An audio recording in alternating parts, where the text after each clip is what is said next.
If you're watching this video, you probably know what it feels like to experience really strong emotions when that disappointment, that anger, that enthusiasm, that joy, whatever it might be, when it comes to you, it becomes big. And sometimes the emotion feels like it can spin out of control.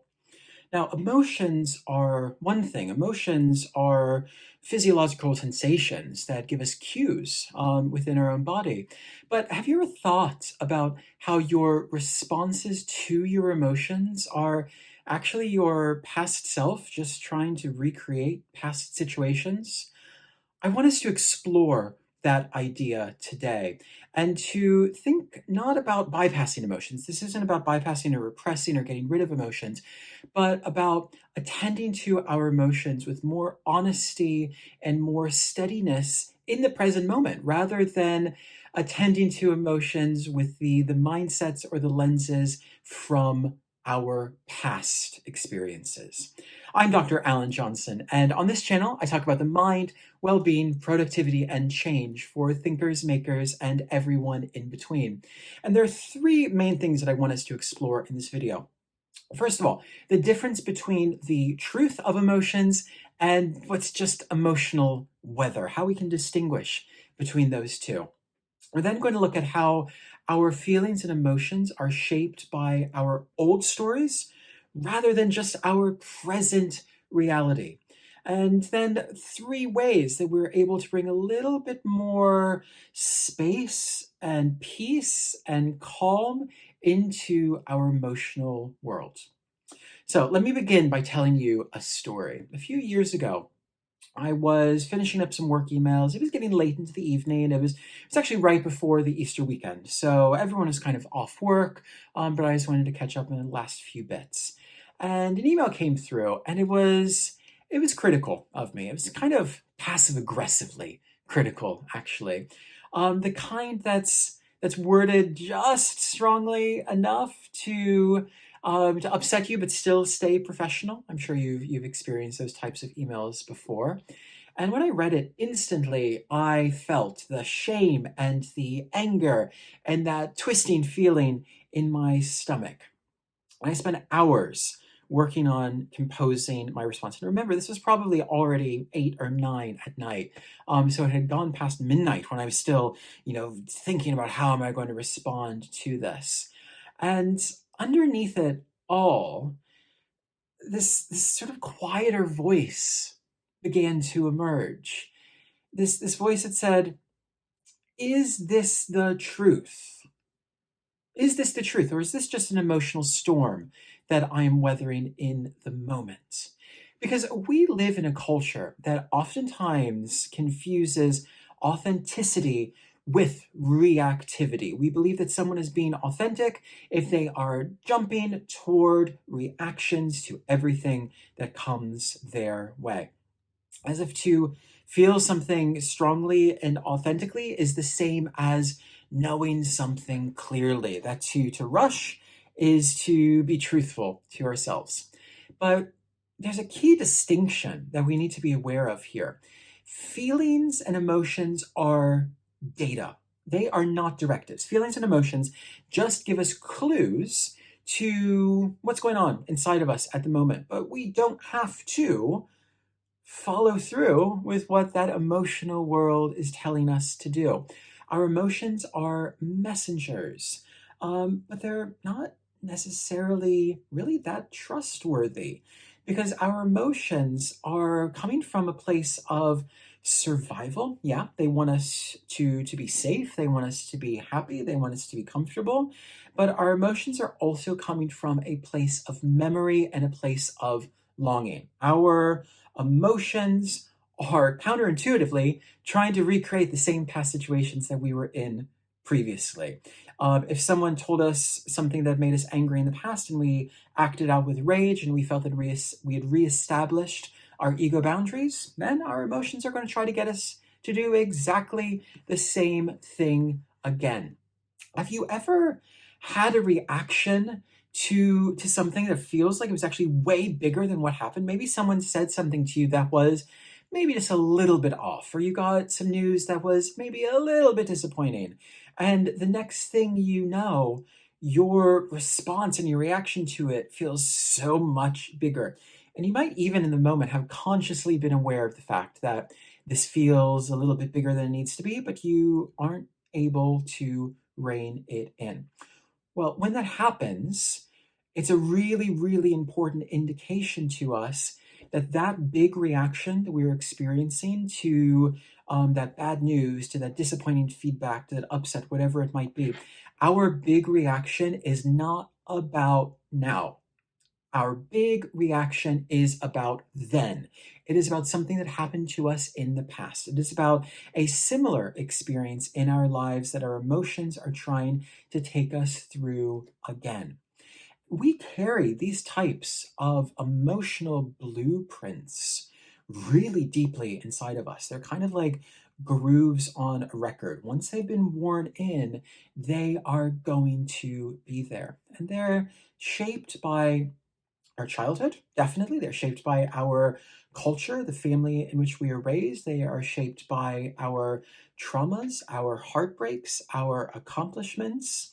And what's so interesting is that those patterns, those blueprints, those grooves in the record, they disguise themselves as our current feelings.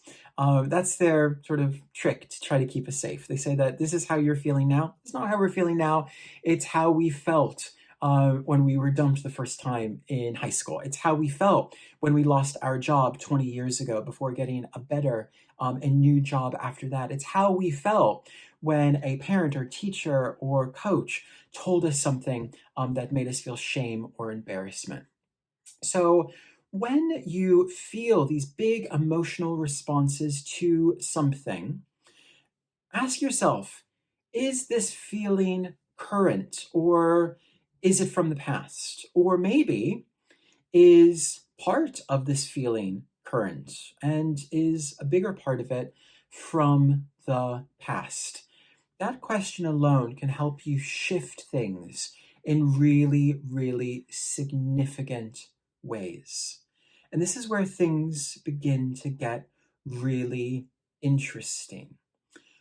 We we're prone to want some sort of emotional shortcut. We want to transmute a feeling immediately. We want to channel everything into productivity. We want to spiritualize disappointment and upset with an inspirational quote and then move on from it.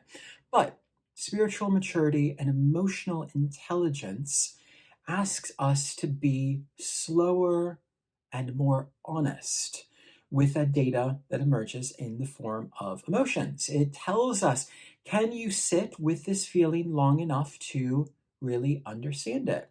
Can you sit with this experience of disappointment? Can you sit with this experience of sadness? Can you sit with this experience of shame or worry or excitement or joy without letting that emotion take the wheel and begin to drive the car? Because do you know what? We can sit with those feelings of disappointment, upset, worry, frustration, anxiety. What we don't need, though, is all of the disappointment, worry, frustration, anxiety from the past to jump in the car with us and then take the wheel and drive our emotional car off into the distance. It's a bit like the sky and not the weather. What I mean by that is watching the storm rolling through, but knowing that it doesn't define the landscape. The storm is just going to go on through, but the hills and the fields are going to stay there. This isn't about repressing. This isn't about spiritual bypass. It's about connecting to the full range of our emotional expression in the moment without allowing ourselves to be overrun by any single part of it. Here's what starts to happen when we do this. We begin to stop collapsing our identity into our emotional state. Okay? So we stop saying, I am anxious, I am angry, I am frustrated, I am upset. And we start saying, anxiety is present. In this moment, I am feeling the sensations of anxiety. I am feeling disappointment in this moment. It's a really subtle shift between I am anxious to anxiety is present, but it is everything because it is a movement from a fragmentation to a wholeness. And it's movement from being at the mercy of our emotions to being in right relation with them. So here are three ways that we can begin to work with our emotions, not suppressing them, but also not letting the past emotions to jump into control. So the first thing we can do is label the feeling or emotion and then locate it physically in the body. So we could, for instance, simply label sadness. Sadness is here. Sadness is present. Can we push that further to physically locate that sadness or that grief or that shame or that anxiety or whatever it might be? Can we feel where we feel it in our body? Sadness is here. It is sitting in my chest. Or shame is here. Shame is visiting and it feels hot in my face. This is about naming without over identifying or even identifying with the emotion. And just by naming it, we create a little bit of space from it. It is fine to feel sadness. It is fine to feel worry. It is fine to feel shame. The problem is when we begin to say that we are sadness, that we are shame. And that pattern will play over and over again. So once we've labeled the emotion and we've seen if we can locate it in our body, we can ask ourselves, what else might be true? Let's say that you feel rejected. You get a piece of feedback from your boss at work and you feel a little bit of rejection. That might be part of the story. So this isn't about saying, sort of la la la, I didn't get the feedback, everything's all right. It's not about saying that. That might be part of the story. But what else is true in addition to experiencing a sensation of rejection? What else is also true? That you're being protected, that you are in a growth moment, that you are on the edge of learning something new, that someone else's behavior isn't actually about you. This question of what else is also true is really interesting because it doesn't disallow or discredit your emotional state. It allows you to feel that disappointment, that frustration, that rejection, that anger, whatever it might be. But it also acknowledges that there is more to the story that your ego doesn't want you to see. And then the third thing we can do here is use our compassionate adult voice. When we are feeling big emotions, when something happens to us and those big emotions sort of, jump into action and we are rageful or we sort of descend into, considerable upset or worry or panic, who is the voice that's speaking to us inside? It's not the compassionate adult voice. It is that voice of the scared child, isn't it? So when we feel that voice of the scared child coming out again, we can simply say to it, and I mean literally say this to that voice of your inner scared child. I see you. I know this hurts. I know it feels scary. I know it's causing a sensation of anxiety for you. I know it's causing you upset or anger, but we are safe here. Let's walk through this together. Tell your inner child that dealing with and expressing our big emotions is really a process of reparenting. When we are experiencing big emotions and we rush to our bodily sensations that we've experienced in the past, we immediately go to the place of the wounded child. We need to begin to reparent that wounded child.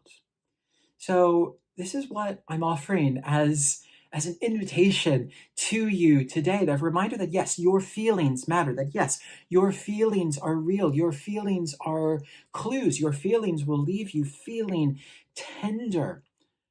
But your feelings are not your whole identity. Your feelings are not the whole story. The truth of who you really are lives beneath your feelings. And what our ego likes to tell us we are feeling in a moment is usually just the ego playing out stories from the past. So take your time with your emotions. Let your emotions be present. Name them. Ask yourself what else is true in that moment. And doing so with the voice of a compassionate adult is going to fundamentally reframe your relation to those important clues that your emotions give you. If you haven't already, be sure to subscribe to this channel where there's a lot more content on this type of development of emotional intelligence. And this is a type of stuff that might interest someone around you, a friend, a partner, a family member, colleague. Definitely send it on to them. These are skills that we are not taught at school. We're not taught at university. We have to learn ourselves. So share this video with someone who might benefit from this as well. And I'll see you next time.